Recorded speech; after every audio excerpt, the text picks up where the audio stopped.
জানুয়ারি মাস চলছে, শীতের প্রকোপ খুব বেশি। তার মধ্যে শীতের আমেজ রয়েছে পুরোপুরি। আর এই সময়ে জয়নগর, বহুরু সহ আশেপাশের এলাকায় বহু মোয়া ব্যবসায়ী মোয়ার পসরা নিয়ে হাজির হয়েছে।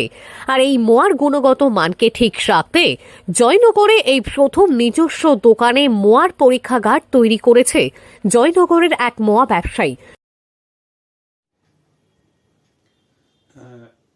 আমাদের এই জয়নগরের মোয়া জয়নগর ছাড়িয়ে সারা পশ্চিমবঙ্গ ছাড়িয়ে সারা ভারতবর্ষ এবং ভারতবর্ষের বাইরেও পৌঁছে গেছে, এবং সেই সঙ্গে প্রচুর পরিমাণে চাহিদাও বৃদ্ধি পেয়েছে।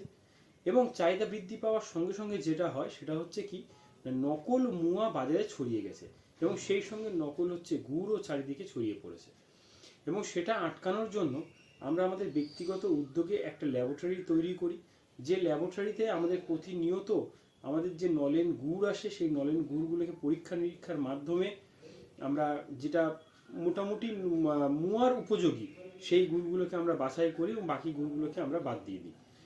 এবং শুধু তাই নয়, আরও অন্যান্য যে র মেটেরিয়ালস যেগুলো আমাদেরকে বাজার থেকে কিনতে হচ্ছে, যেমন ঘি আছে, কাজু আছে, কিশমিশ আছে, এলাচ আছে, খোয়া ক্ষীর এবং বিভিন্ন যে উপকরণ যেগুলো আছে, সেগুলোকে আমরা এই ল্যাবে পরীক্ষা নিরীক্ষার মাধ্যমে আমরা দেখি যে আমরা মানুষকে যেটা খাওয়াচ্ছি সেটা কতটা ভালো জিনিস খাওয়াচ্ছি, কতটা অরিজিনাল জিনিস খাওয়াচ্ছি, সেইটা আমরা দেখে আমরা সেই মাধ্যমে ভালোভাবে পুরোপুরি একটা টেস্টের মধ্যে দিয়ে গিয়ে আমরা কিন্তু এই মোয়াটা তৈরি করি।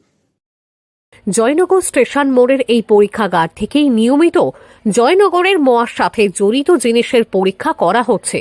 এমনকি নলেন গুড়, পাটালি, কনকচুর ধানের খই সহ মোয়ার পুরোটাই পরীক্ষাগারে পরীক্ষা করে উন্নত মানের প্যাকেজিং করা হচ্ছে। আর এই পরীক্ষাগারের এইসব পরীক্ষার মূল দায়িত্বে আছেন দেশের বরিষ্ঠ বিজ্ঞানী।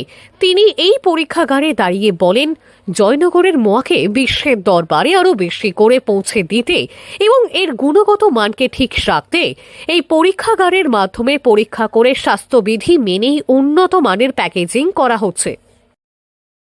একটা ছোট মেকশিফট ল্যাবরেটরি এখানে তৈরি করেছি, যেখানে আমরা বেসিক যে সমস্ত ইনগ্রিডিয়েন্ট গুলো একটা মোয়া তৈরি করতে লাগে, কনকচুর ধান, তার যে নলেন গুড় আর খোয়া, এই ধরনের যে সমস্ত ইনগ্রিডিয়েন্ট গুলো আছে, সেটার একটা বেসিক টেস্টিং, যাতে বুঝে নেওয়া যে এর মধ্যে কোনো রকম হ্যাজার্ডাস কোনো কেমিক্যাল বা কোনো রকম প্যাথোজেন বা কোনো রকম মাইক্রোব আছে কিনা, যেটা আমরা আমাদের কাস্টমারদেরকে কমিট করছি, সেখান থেকে যেন আমাদের কোনো বিচ্যুতি না হয়। তো আজকে আমি এগুলো সেট আপ করে দিয়ে গেলাম 2024-25-এর জন্য। আমরা অলরেডি ট্রায়ালস করতে থাকি মাঝে মাঝে। আমাদের এই পরীক্ষাগার থেকে পরীক্ষা করা জয়নগরের মোয়ার বর্তমানে গড় আয়ু ধরা হচ্ছে 33 দিন, নলেন গুড় 15 দিন এবং পাটালি 9 মাস। আগামী দিনে এই মোয়ার আয়ু যাতে আরও বাড়ানো যায় তার পরীক্ষা নিরীক্ষাও চলছে। তার পাশাপাশি আরও বলেন, আমরা জয়নগরের উন্নত মানের মোয়া খাদ্যপ্রেমিকদের মুখে তুলে দিতে বদ্ধপরিকর। সেই কারণেই পরীক্ষাগারের মাধ্যমে আমরা উন্নত মানের জয়নগরের মোয়া তুলে দিচ্ছি। আর তাদের এই উদ্যোগে খুশি খাদ্যপ্রেমীরা। দক্ষিণ 24 পরগনার জয়নগর থেকে সুমন সাহার রিপোর্ট, লোকাল 18 বাংলা।